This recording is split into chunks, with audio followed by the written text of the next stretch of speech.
John Anderson. With me, as always, my co-host and cohort, John Henson. Actually, John, it's not officially spring for a couple more days. Television calendar's different. Oh, it must be closer to that of the ancient Mayans, which states that all of mankind wipes out in 2012. But from the looks of it, spring is in full bloom here in Wipeout. The frost has melted off the big balls. Birds are chirping. Plastic flowers are blooming with a beauty that could rival any banquet hall in northern New Jersey. Baby animals are being born, and all the adorable little creatures are coming out of their winter hibernation. Ah! What the heck is that? Hide your wife, hide your kids. They're snatching your people up. Settle. That's the first obstacle on our all-new springtime course, and we have 24 contestants with spring fever ready to challenge it for their chance at 50 grand. Let's run through it for you, huh? First up, it's the bed bugs with 2 beds that are all full of surprises. Hey, I wonder what the A and the H stand for. Anyway, you let me know when you figure it. Will do. Next, the neighborhood kid shoveled the snow off the spring evader so he can safely deliver contestants to those beautiful big balls. Then it's on to the spring fling. Yeah, better look before you spring. And finally, it's the Wipeout Kitchen, serving breakfast all day. Nothing like waking up to a violent shaking and a splash of cold water, just like my honeymoon. Well, before you can elaborate on that or show us pictures, let's go down to the course and the third member of our Wipeout team, Jill Wagner. All right, guys, it's a beautiful day here at Wipeout. It's springtime, and the first contestant is on deck. And that effervescent first contestant is 29-year-old Cynthia Magner. Cynthia is a single gal who says she's running today for her 2 cats, Grueling and Irma. Wow, that's what he said. No! Well, that's kind of awesome. Spring mattresses are a killer, Johnny. That's why I sleep in a hammock. Climbs right back up to the second bed. Oh, I get it. The H is for Henson. Hey, why is mine the one covered in bugs? Do you know I have a fear of bed bugs? Lighten up, sister. They're just indestructible, blood-sucking parasites. Cynthia avoids the headboard. Oh, surprise! Sleep tight. Don't let the bed bugs tag you in the chest. Check out the smash cam, Johnny. Wow, I haven't seen a bed bug that big since my nana's boarding house. Of course, the state shut that down. Cynthia up to the spring evader, and she seems a little subdued. Somebody get her some cat fun. Unlike your cats, Moo and earbuds, she doesn't always land on her feet. Now Cynthia's back on her feet, ready to take on the brand new spring fling. Here she has to pounce like a frisky kid onto the trampoline, then bounce to the swing, and across to the other side. Sweet! Her cat-like reflexes should make this easy. No!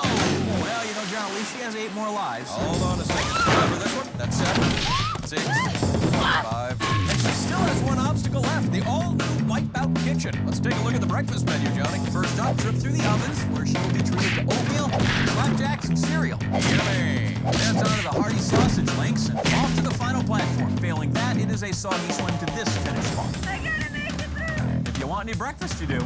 Well, you know what they say. Breakfast is the most important and painful meal of the day. Cynthia clawing her way through the second oven. Oh! It's a big bowl of slab cake. Cynthia moving on to the third course. That's the delicious cereal. Honey, oh no!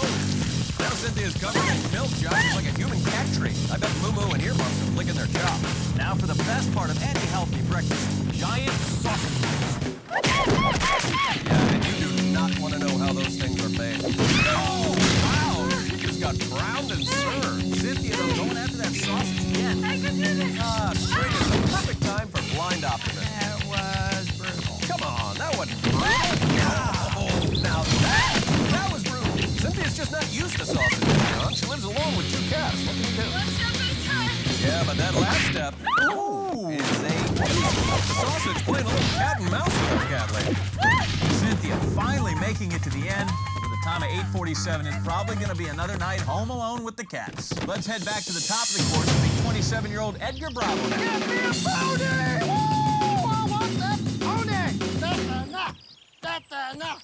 Yeah! Well, it can't get worse than a crazy cat lady and a grown man who wants a pony, right? Oh, it can get worse. A lot worse. Jill? Tell me, what are your special skills? Well, I can put my pinky up my nose. Cool! Anderson, I haven't been this excited since Billy Hodges learned to play the ear harmonica in 4th grade. I'm not watching. That's a good call, Jill. Johnny, give me a sensor bar. Oh, man, it's classy, John. He's using his pinky like the British when they drink tea. Come on, I want to see. Johnny? Ow! I have never seen anything more disgusting, and I've worked on cable. Very late at night. Are you kidding me? His nose turned his pinky into a thumb. That's the best trick ever. Well, Edgar has a clear head as he picks his way towards the bed bugs. Oh, look out. Johnny, I think we finally found the one thing that doesn't fit up Edgar's nose. You're right. I want that pony! Well, Edgar, you can pick your pony.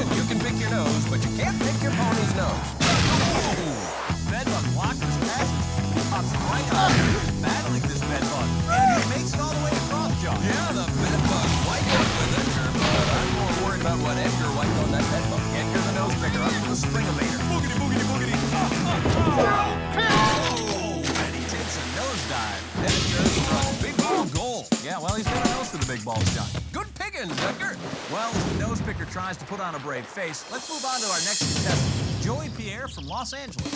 Je m'appelle Joey Pierre de LA, Los Angeles. Ooh, he speaks French. Yes, and he had the gall to get fresh with Jill. Bonjour, mon ami. Ça va? Tu fais bien aujourd'hui? Ooh, oui. This is French 101, Johnny. I'll handle the subtitles from here. You're a very handsome guy, Joey. Thank you. I'm glad you appreciate my beauty. I guess fake French is a romance language, John. Kind of like that. Let's see how the faux Frenchman handles the ground face. Oh, no! Our faux Frenchman just squealed like the T7. Yeah, I think he just got a raspberry beret. Joey Pierre fakes it till he makes it, up to the spring flip. French dressing, Johnny. He tosses himself onto the bullseye. First of the day. Now he has to make it over the platform and he can claim victory for fake French. Phew! I hope Joey's melted that French steward and Paris Hilton were watching. What's that? I knew it! The purple Easter chicken exists, Johnny. You said it was only a legend. No, that's just Steve Johnson. Hey, nice. Steven, it ain't the bedbug's job to be nice. These annoying insects, Johnny, have been bed-bugging people all day. Oh, well, they're definitely more aggressive than pillow pigeons. Okay, so there's an A for Anderson Hey, you figure? and an H for Henson. Oh, I already cracked this code, Jill. What's your point? They have bed bugs and they sleep together. Holy C-Mex Lectolorius. You're probably going to need to burn that. As snug as a bedbug on Wipeout. Who's next? Back to the big balls, it's personal trainer Irma Ellis. And handle the balls, baby. All right, good luck with it. Wow! My God, did you see that? Did I see it? I don't want to ever not be seeing it. Check out the replay on Smash. Unbelievable. Not as unbelievable as what she wants to do with the money, John. Well, it better not be a Pee Wee Mixed Martial Arts League, because that's my idea.